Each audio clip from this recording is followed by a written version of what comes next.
It is 11:13 right now on your Thanksgiving Eve. You're just waiting for the forecast before you go to bed. What to expect before your family arrives to your house tomorrow? Well, hopefully you have a decent enough room because they're going to be staying inside because it's going to be a cold Thanksgiving, cold turkey for sure. Forecasting temperatures tomorrow afternoon in the mid 30s, and along with that, those gusty winds making those mid 30s feeling to the upper teens and low 20s. I mean, look at that. The winds coming in from the west around 40 miles an hour, and you do see that right. There is that chance for some snow as well in the forecast. So first I want to talk about these winds because by tomorrow morning we're still seeing some very strong winds around 25 to 35 miles an hour, and it's going to be staying like that throughout the morning, whether you're leaving at 6 a.m.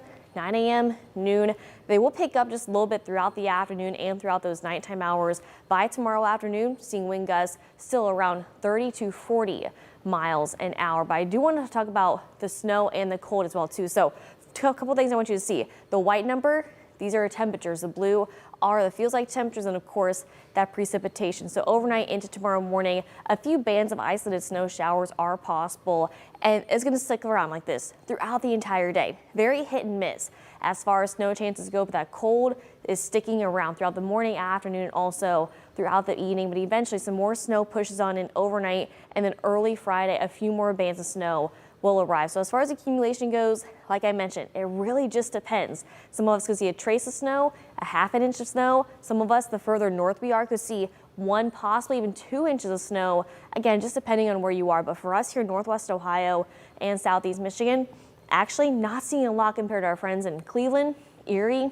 Buffalo. Because of that lake effect snow pushing off to the east, they could see several inches, possibly even several feet. So I want to look ahead towards Ohio State, Michigan game. That's Saturday kickoff at Ann Arbor. We are tracking another system that could be bringing cold and that chance for a few isolated snow showers that's developing right now in the northwest, eventually moving into the northern plains, central plains, the Midwest.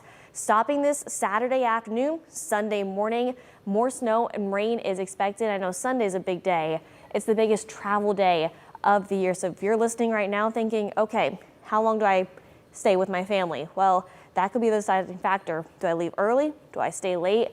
Sunday, we're seeing multiple chances for that rain and snow. Now, Monday, if you can wait a little bit longer, we are seeing a few flurries possible, but still more snow is possible come Tuesday. And this snow most likely to stick because we are seeing those temperatures at, if not below freezing, pretty much for the next 10 days. So it's going to be feeling a lot more like January rather than feeling a lot like Thanksgiving come tomorrow.